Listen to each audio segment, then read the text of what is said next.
survive. Well, it's time now for a short break. Still to come on Africa 54. Members of an ancient civilization in Tanzania struggle to maintain a way of life. Can it be saved? We'll see why scientists are studying that culture. But first, a review of today's headlines. We'll be right back.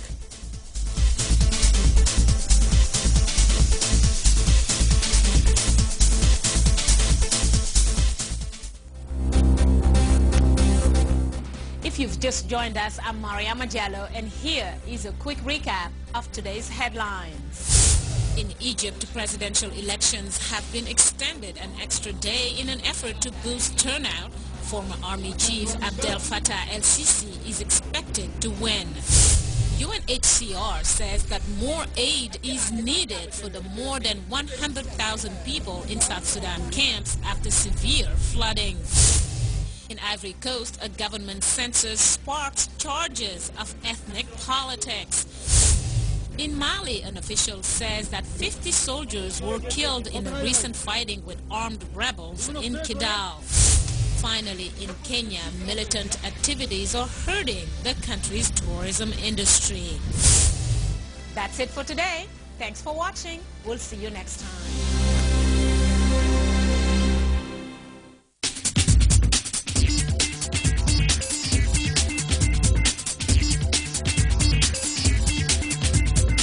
Welcome back to Africa 54. If you follow actor, writer, comedian Ricky Gervais on Twitter, you saw the pictures of his epic night of drinking with the Gladiator Oscar winner Russell Crowe.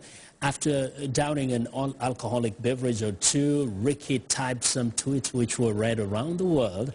The tweets and photos were picked up by news outlets in the U.S., in the United Kingdom and Australia, among many others. Ricky explained, "We were in a posh Chinese restaurant in the middle of London. The press made it look like we were rummaging down the street like Vikings. But yeah, I had a few."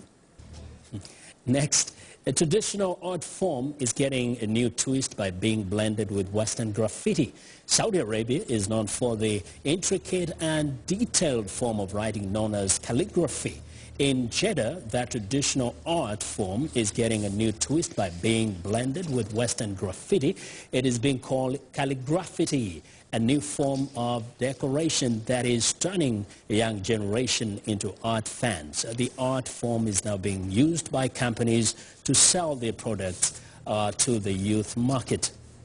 And finally, it's remote, it's terrifyingly steep, but this hill in England attracts thousands every year for the annual cheese rolling competition. Contestants tumble down the slope in 3 separate races, and each winner takes home a wheel of, well, you guessed, a cheese.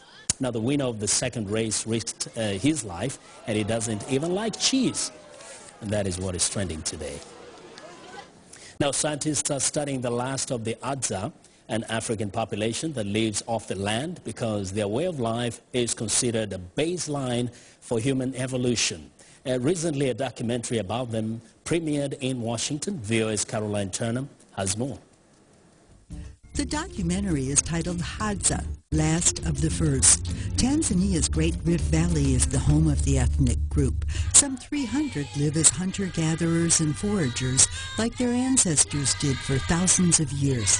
The Hadza are the only people now living in Africa who, just a few hundred of them, are actually practicing a hunting and gathering way of life full-time, relying on no agricultural resources at all.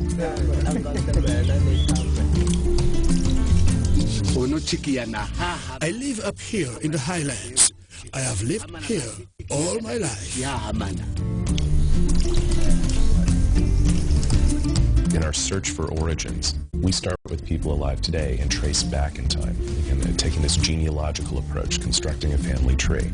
Genetically speaking, I think the Hadza trace back to the first people to live in East Africa. They have been living continuously in the same place for tens of thousands, maybe even hundreds of thousands of years. There's far fewer people connected to nature now, and certainly no one connected in the way the Hadza are. To them, the land belongs to the animals, and they're just borrowing it for the time being. By the time the Hadza are 5, they can hit targets. We go and kill small birds. We bring them here, and then we eat them.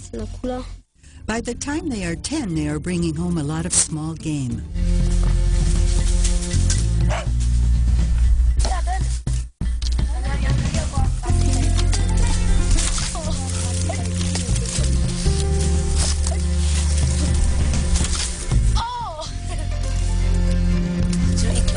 I see it, I kill it, I bring it home.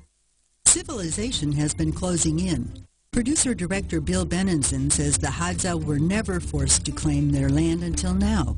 They never really had a concept that we know of that the land actually could belong to anyone except the animals. So the idea of private property and that they needed to assert that they owned their own land was a very alien concept. At the core, they're real activists, environmental activists. But things are now changing. We're truly unable to maintain our old way of life.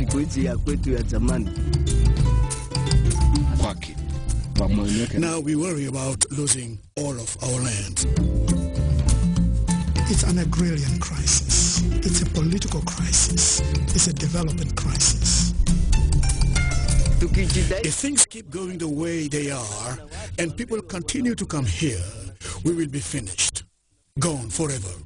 Benenson says the Hadza should be allowed to choose the way they live. And unless we from the outside assist them, both politically and with land right initiatives, to gain control over their homeland, it's basically the feeling of most outsiders who have looked at this that they will be forced off their land and their way of life and their society will be destroyed.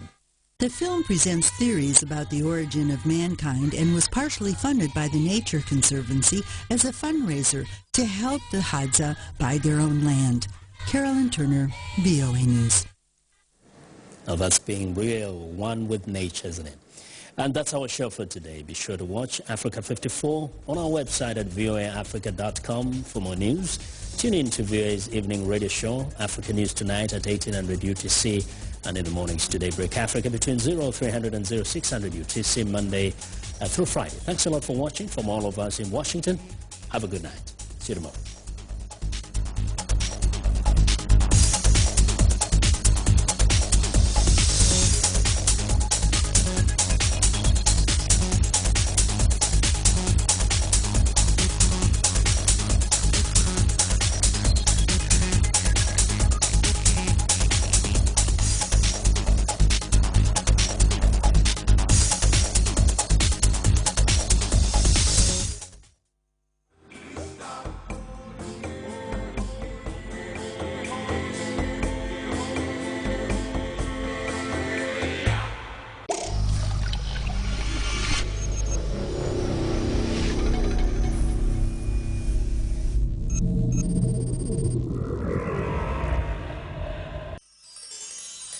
Bye.